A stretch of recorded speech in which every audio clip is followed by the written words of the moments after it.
Hi there. Okay, it's been a while. I know. I'll be completely honest. It's just so tiring, like making videos. So I'm gonna try something a little different. I'm going to like do shorter videos. So like this video is just going to be a deck explanation. Maybe I'll do like less like gameplay reviews. I just kind of want to go over this deck because there's actually a lot of decks I want to go through just with the recent leaks. But first I kind of want to go over this one because I've been super hyped about it because it was my first Sword Treasure Cup.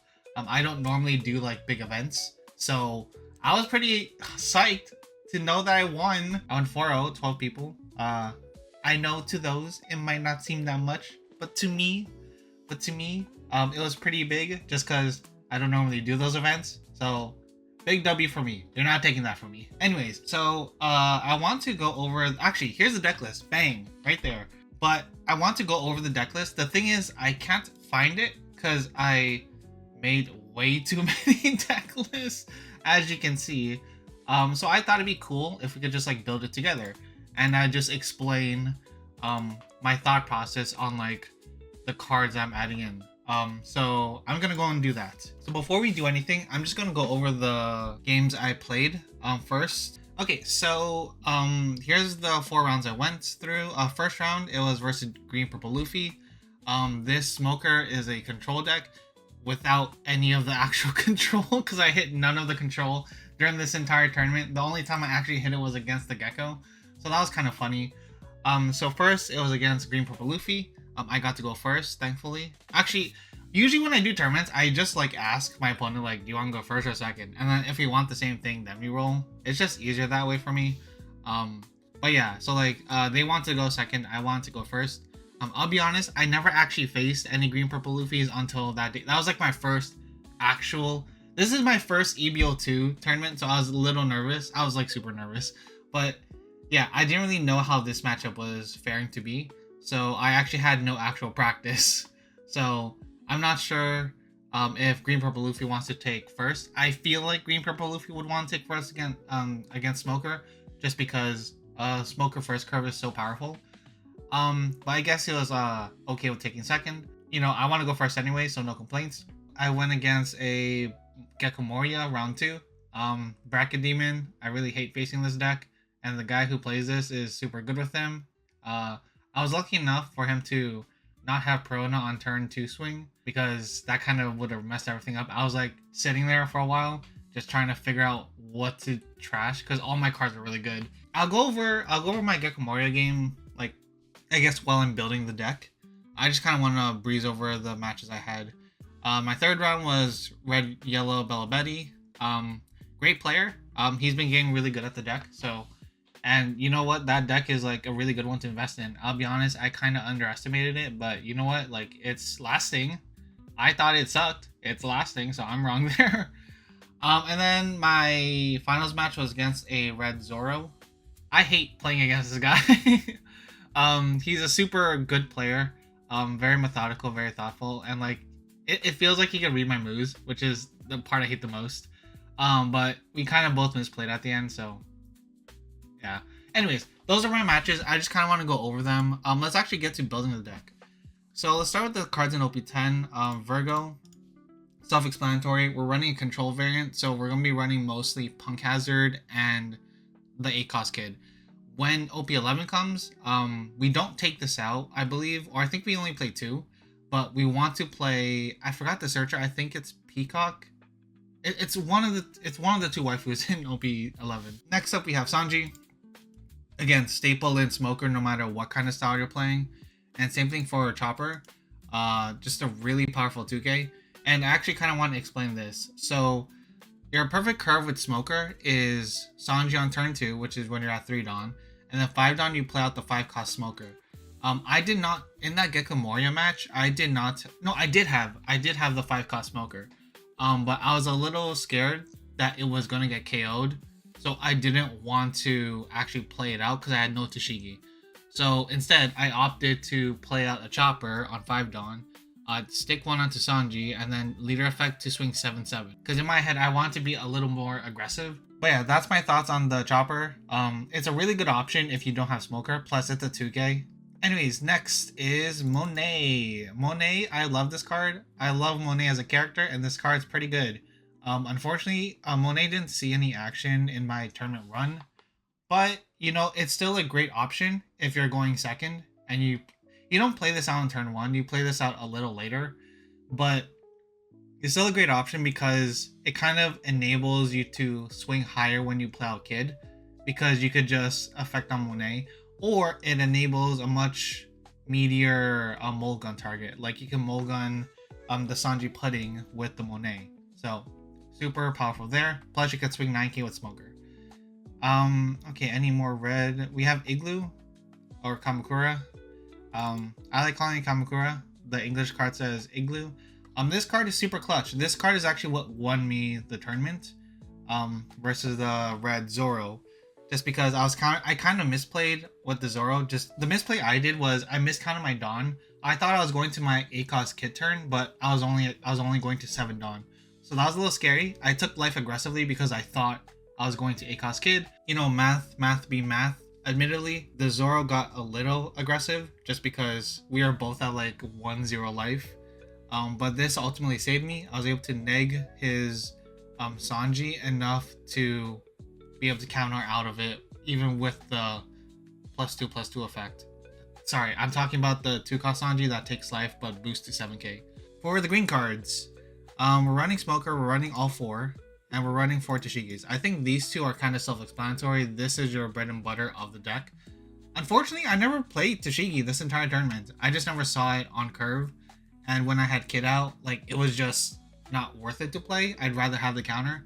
Tashigi is a weird card to play. I actually thought this card was super broken, but like, it's not as broken as you think, just because there's times, honestly, where I don't want to play it because I'd rather have the 2k in hand, you know? So, there's that. And I think that's most of our Punk Hazard cards. Okay, so let's go to more cards. 8-cost Kid. This is kind of self-explanatory. This is a control deck, so really our game plan is to try and hide behind this guy. And we want to pair him with a Rosie. Rosie, I have a 4. 3, I don't like playing 4 of my boss monster. That's just a personal preference. I do the same thing with Hody, honestly. I play Hody at 3. I know some people say 4, but like honestly, like I see this guy too much. I don't like seeing too many boss cards in my hand just because it's like non-counterless, and I'm still more of a defensive player, I'll be honest. So like, yes, like you can make the argument for Kid, but still it's a brick in hand. Yeah, that's just my preference. These two are sort of a match made in heaven. You kind of want to play them out together. Hody, again, self-explanatory. This is actually what won me against the green purple Luffy, so everyone knows what this card does. I don't think I need to explain it all that much. Here comes one of the interesting techs in this deck. It's the Baccarats. I used to have it at 3. I had it at 2 for this tournament. This card is kind of clutch because it essentially turns any brick into a 2k. So I was just mentioning how Kid or Hody or like any of your event cards, those are bricks. Like Baccarat just turns them into a 2k, which is really good. It turns them for a 2k for that battle, so only one battle. But then you could just block with Baccarat after. Like let's say you have Kid, you could actually play out Baccarat because I don't think you're limited. Yeah, it's not only green. You could play out any 3 cost or less, which Baccarat fits perfectly. So you could actually play Baccarat off with Kid and then play a Rosie after you stand 2 with leader effect. So super good card because it turns any, like let's say they rest your Dawn, or let's say your hand is just bricked up, like with Smokers or Hodies or Kids. You could just toss one of those to give your Kid 2k for that battle. And then afterwards, you could just block with the Baccarat. Like, it's a super good card. I'm actually surprised a lot of Smokers aren't playing with this card. I think it's a really good card. Becky! I am playing this guy at 4. I've seen arguments for Carrot. I personally have not played this deck with Carrot just because I'll be honest, I don't like the idea of it. Just because I know Becky is a 7 cost and Carrot is a 5 cost. So I guess it's cheaper to play out. But honestly, like, let's say you don't hit your Smoker, because there are games you're not gonna hit Smoker. And actually in this tournament, there were times I wasn't hitting Smoker. You're gonna want to be able to use leader effect, or else you're just playing a red-green leader without really anything. right? Becky enables leader effect. That's literally why I like this card over Carrot. That being said, I have not actually used Carrot in this deck, but that's just my personal preference. Plus, it goes better with control. I know Carrot freezes a 7 cost or less, but like honestly, if you're gonna freeze it, like it's still on the board, it's still there. I'd rather just get rid of it entirely. So that's my argument for Becky. Again, that's a preference. People have used Carrot, and I don't blame them. I think it's just a playstyle kind of situation. Okay, our next card on the list is Rush Luffy. This card is dummy good. This is a really good lethal option, and honestly, if you're feeling aggressive enough, you could actually pair this with Hody if you have Smoker on the field. Because Smoker, so let's say you're at 10 Dawn, you play out Hody, and then you restand 3 with Smoker, so you're back at 6. So actually, you don't even need Smoker. You could actually just use leader effect to stand 2, then play out this guy, and that's 2 rushes. But I like Hody and Luffy for rush as lethal because these cards are pretty high swings and they both enable leader effect. Hody enables it automatically just because it is an 8k.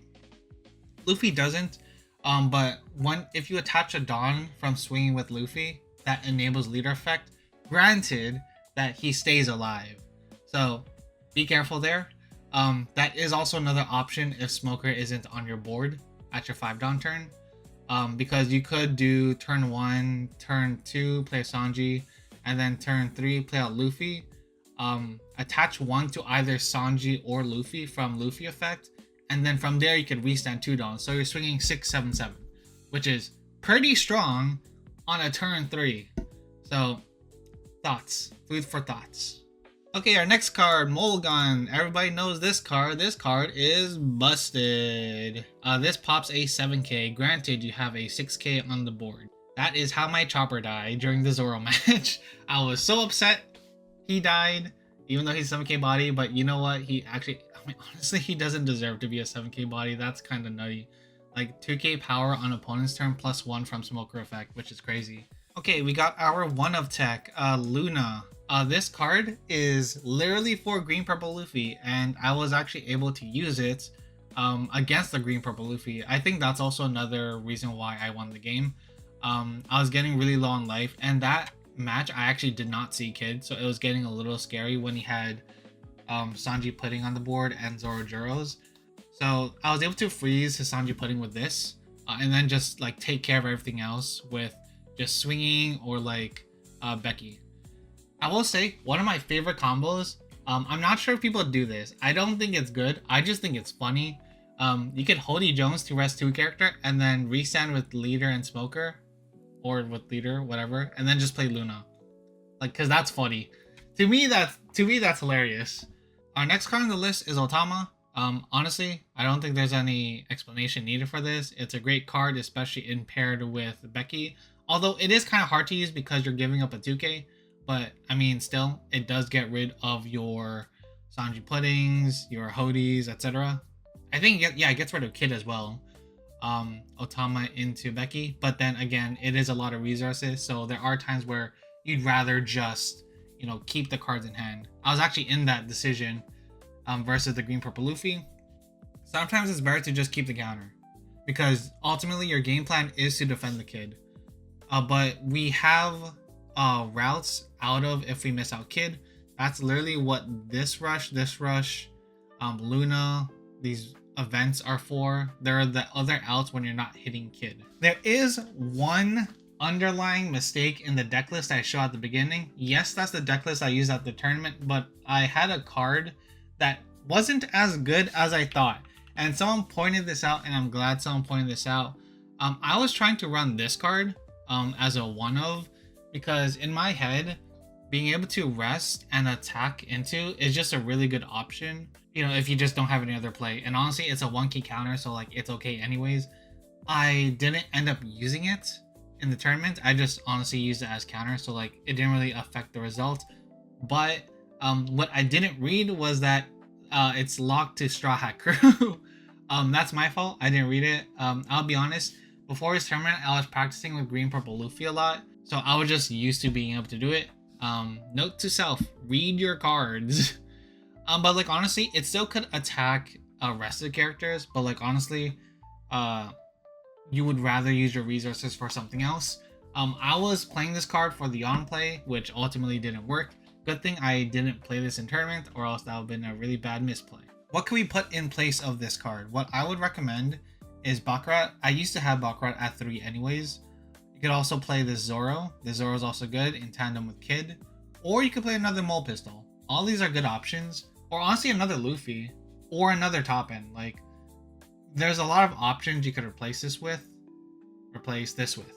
And yeah, like, that's pretty much my deck list. I think I actually prefer the Baccarats, just being more defensive, you know. So this is my smoker list. Oh yeah, guys, that's my deck list breakdown. No gameplay this time. I'll probably do like separate gameplay videos. Let me know what you think. I did my best to like explain my thought process when building this deck. There are outs to different matchups. I will say this is my control build. I honestly prefer my rush build a lot more because this one is a lot more fun to play. I guess you could replace this with Igloo Kamakura. But like, this deck is much more funner to play with Smoker. I recommend you, if you're playing Smoker, try this one out. Funny story about this, I was actually trying to teach myself how to play lethal, because what I noticed is, like, at the beginning I said I'm a very defensive player. And at times that was actually losing me the game, because there are opportunities where I could have went for lethal, but like my mind was just being like, okay, I have to like control board, I have to defend this, I have to be able to do that, and then I just get BS'd and I lost. That's why it's important to learn lethal, and I essentially switched my deck for like 2 weeks, just solo testing aggro Smoker. And this deck is super fun. So if you're trying to figure out a Smoker deck to play, I recommend either this one or the other one I just showed. If you want like a full breakdown of my thought process with this, I guess you could just leave a comment below. I'll be more than happy to explain this. I just wanted to show this as an additional option. But yeah, that brings us to the end of the video. Yeah, thanks all for watching. And yeah, works really hard. So I'm like, I'll be honest, I've been like so exhausted from work and just life that I haven't had the energy and the time to do this. I'm hoping doing shorter formats, like just explaining the decks that I have, sort of helps me with time management. So hopefully you guys like this format. I'm gonna try it for a couple more stuff, just because there are a few decks that I want to showcase. And yeah, just let me know what you think. Let me know what you think in the comments below, and leave a subscribe if you want to see more. But yeah, guys, thanks so much for sticking around. I'll see you later. Bye.